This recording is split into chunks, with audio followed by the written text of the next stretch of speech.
Bismillahirrahmanirrahim. Assalamualaikum warahmatullahi wabarakatuh. Alhamdulillahilladzi hadana lihadza wa ma kunna linahtadiya laula an hadanallah. Asyhadu an la ilaha illallah wahdahu la syarikalah wa asyhadu anna Muhammadan abduhu wa rasuluhu la nabiyya ba'da.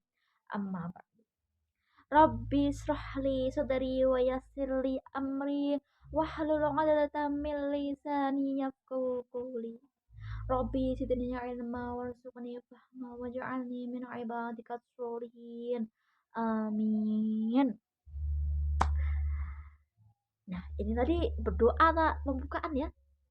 Ya berdoa lah ya, pembukaan sekaligus pembuka. Nah, kita kalau mau membuat acara atau pidato atau menyampaikan isi pesan dakwah kita tuh harus apa itu minta minta minta doa apa itu ya berdoa lah berdoa kepada Allah Subhanahu Wa Taala supaya kita tuh dilancarkan segala masalah kita di dunia maupun di akhirat.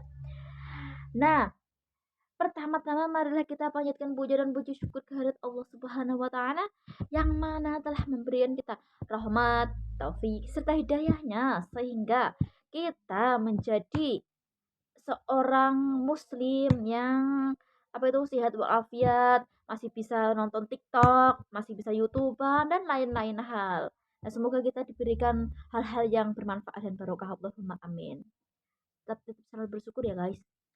Nah, salawat salam tidak lupa selalu kita apa itu selalu kita junjungan kita kepada junjungan kita Nabi besar Muhammad Shallallahu Alaihi Wasallam yang mana telah membimbing kita dari zaman jahiliyah, dari zaman kebodohan menuju zaman Islamiyah, menuju zaman yang penuh teknologi, di mana orang-orang sekarang ini penuh dengan orang-orang yang pandai.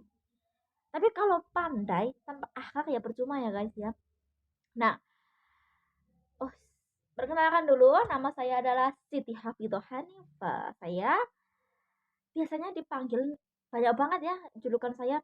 Kalau di kampus mah kalau di kampus nih ya, kalau di kampus aku dipanggil dengan Hafidhah. Ada juga yang manggil aku dengan mak-mak kayak gitu. Lah, ya apa itu ya emang sih aku sudah menikah, saya sudah punya anak satu. Tapi nggak apa-apa lah ya, yang penting saya masih muda, masih cantik dan masih bisa membuat video ini. Kalau di kampung nih saya dipanggil dengan Siti. Ya apa itu ya? Ya agak-agak desa-desa gitu. Ya namanya Siti ya orang desa ya. Tapi nggak apa-apa lah emang saya orang desa mau ngapain lagi? Saya emang berasal dari desa. Mungkin orang-orang tua kan memanggilnya kalau Hafidah, nah Hafidah, malah Hafidah. Wah, nggak jadi kece badai, nggak jadi keren lah ya. Mending Siti aja lah, nggak apa-apa. Yang penting orangnya cantik lah. Nah, saya ini adalah seorang mahasiswi di apa itu di jurusan manajemen dakwah. Saya kuliah, saya belajar di kampus terkenal guys. Yang itu loh, kampus apa itu namanya di Tulungagung, kampusnya terkenal. Nah itu tuh punya nama UIN Sayyid Ali Rahmatullah atau disebut dengan UIN 1 Tulungagung. Nah UIN 1 Tulungagung ini UIN bagus banget guys. Apa ya, mungkin dinamakan UIN 1 mungkin jadi UIN nomor 1 sedunia itu mungkin ya. Amin amin. Nah semoga kampus ini tetap maju terus, Allahumma amin. Semoga apa itu mencetak generasi-generasi yang berguna bagi nusa bangsa serta agama dan ilmu-ilmunya menjadi ilmu yang barokah dan manfaat jadinya apapun di akhirat. Nah, saya ini berada di jurusan manajemen dakwah yang mana apa itu setiap muslim kan setiap muslim itu pasti memiliki peran dakwah atau tugas untuk berdakwah. Nah, kita sebagai seorang muslim, kita harus kalau kita mempunyai ilmu, kita mempunyai pengetahuan, kita harus menyalurkan ilmu kita. Nah, dengan menyalurkan ilmu kita itu bisa disebut dengan berdakwah. Kita sebagai dai dan ada mad'u yang mendengarkan isi pesan dakwah kita. Tapi nggak usah dipanggil dai juga kali ya.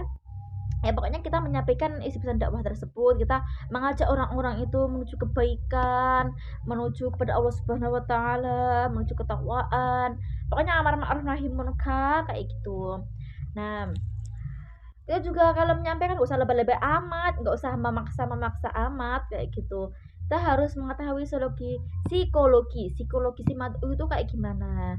Ya kalau di kampung ya kan corona ini ya, saya juga banyak menemui masyarakat yang apa itu namanya yang kayak belum paham banget dengan ajaran-ajaran agama Islam. Jadi kita tuh harus meluruskan. Kalau kita apa itu mampu atau kita mempunyai ilmu, punya pengetahuan dan kita apa itu kita harus berani untuk berjihad kepada Allah Subhanahu wa taala. Maksudnya kita menyalurkan agar orang itu tidak salah paham, orang itu tidak salah lagi dalam mengerjakan ajaran-ajaran agama Islam tersebut. Contohnya kayak wudhu itu gimana sih cara yang benar menurut ilmu fikih itu gimana. Terus tentang haid terutama wanita-wanita itu pasti kan nggak tahu detailnya haid itu gimana. Kita harus mendetailkan kayak gini ya emang sih sulit banget sih ngurusi apa itu sama emak-emak ya sama emak-emak mbah-mbah ibu-ibu mungkin kita dianggap seperti anak kecil kayak gitu kita dianggap seperti anak kecil kita tuh belum tahu apa-apa gitu tapi kita sebagai orang yang pendidikan juga harus menyalurkan misalnya ya sudahlah kita menyalurkan ilmu kita ya sudah ngomongin baik-baik kalau dia nggak mau apa itu nggak mau melaksanakan ya sudah nggak apa-apa gugur lah kewajiban kita yang penting kita sudah mengingatkan ya kayak gitu. Nah, saya ini ya, di jurusan manajemen dakwah itu sangat bersyukur banget karena kita tuh diajarkan banyak berbagai hal ya terutama tentang keagamaan. Kita juga diajarkan tentang manasik haji. Maksudnya haji itu gimana sih kayak gitu. Terus umroh itu gimana sih? Terus cara apa itu manajemen waktu, terus segala hal tuh di manage, diatur, dikontrol kayak gitu. Jadi kita tuh hidupnya tuh menjadi terarah gitu ya. Jadi terarah, jadi menuju kebaikan terus. Amin. Nah, kita tuh juga diajarin cara berbisnis, guys. Cara untuk menjadi orang yang kaya raya, menjadi miliuner. Itu diajarkan dalam manajemen dakwah. Jadi ya beruntung banget lah saya masuk di manajemen dakwah. Nah, kita sebagai generasi Islam, generasi muda harus apa itu berjuang untuk mensukseskan, untuk apa itu apa itu menciptakan masa depan yang indah, masa depan yang suram, masa depannya berpendidikan, tidak seperti zaman jahiliyah yang terdahulu kayak gitu. Kita kan orang-orang berpendidikan, kita juga harus menyalurkan ilmu-ilmu yang kita miliki. Jadi kita nggak boleh bakhil ya, nggak boleh bakhil tentang ilmu. Nah mungkin cukup sekian dapat saya sampaikan. Kurang lebihnya saya mohon maaf. Semoga saya bisa berkembang saya semoga saya bisa berkembang menuju kebaikan terus menerus juga semuanya bisa berkembang menuju kebaikan pada Allah Subhanahu wa taala. Mungkin cukup sekian. Thank you very much for your nice episode and best attention. Wassalamualaikum warahmatullahi wabarakatuh.